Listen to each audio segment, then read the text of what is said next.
Complexity causes suffering if it's uncontrolled. You know, things just get beyond your control. And that can happen, you know, if you're hit by 3 or 4 catastrophes at the same time. You know, maybe you have, oh, the political system collapses, there's hyperinflation, you lose your job, and you have someone that you love or 2 people die, and maybe you get cancer, something like that. Like that, those things happen to people, and they just think, well, there's no getting out of this. Like, it's just too much. And you know, one of the things that's very interesting about being a psychologist is that what you learn if you're going to be a psychologist is that people come to you with mental illnesses, and that's almost never true. People come to you because their lives are so damn complicated they cannot stay on top of them in any way that doesn't make it look like they're just going to get more complicated. And so then that causes symptoms. You know, it's like there's this old idea, it's sort of a metaphor for genetic susceptibility. Take a balloon and blow it up until it's beyond its tolerance, it's going to blow out at the weakest point. Well, that's sort of what a genetic susceptibility is. If I just keep adding complexity on top of you, at some point you'll blow out at your weakest point.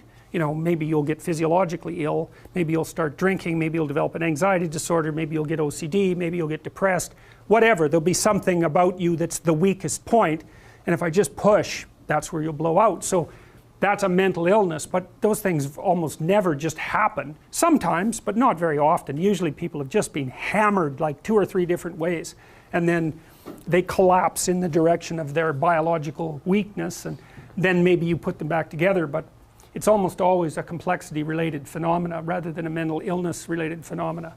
Not always, but almost always. So, okay, so now you got this complexity problem, and you think, well, you deal with it conceptually, and that's sort of akin to the idea that it's belief systems that protect you from death anxiety. The ideas are roughly comparable, but again, that's wrong. It's the sort of thing only a psychologist could think up, because psychologists think that everything about you happens inside your head, so to speak, in your psyche, but that's not true. There's a huge chunk of you that's outside of you completely. And so this is a really good example. Like, you know, we know the oldest cities. This is a medieval city in France, a beautiful old city. Old cities were walled, and the reason for that was because they were places of wealth, and if you didn't put walls around them, then other people would come in and steal everything and kill you. So like having some walls was a good idea, like the same as having walls in your house is a good idea. Walls between your rooms are a good idea, or borders between categories are a good idea. And so part of the way you simplify the world is by building walls around your space, because then a whole bunch of things can't come in, and so you don't even have to think about them. It's not conceptual, it's practical. And so, and you know, one of the things I think I figured out recently is the fundamental political difference between people. And it looks to me like the fundamental political difference is how many walls should there be around your stuff?